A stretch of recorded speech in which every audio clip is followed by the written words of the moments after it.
Okay, let's come over and look at the European indices next.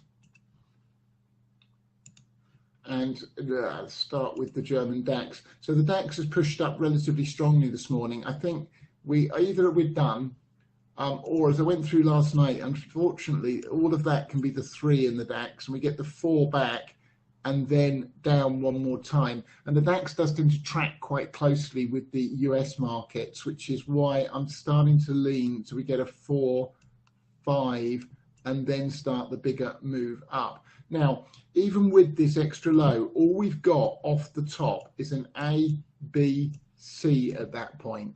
Okay, it would need to give us another 4, 5 in a much larger diagonal pattern to confirm this as the actual top of the larger 3. So the DAX a long way in terms of time and price action from confirming that it's got a top, and I don't think it has. All we've done, if you look at these orange fibs along the side here, okay, is we hit the 2.0 extension off the 2016 low for this wave 3, and we've simply come back thus far to the 123.6 bottom up fib.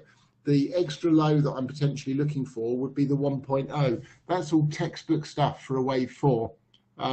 So, you know, nothing broke at all in the German DAX at this point in time to confirm that we've got any kind of major top in.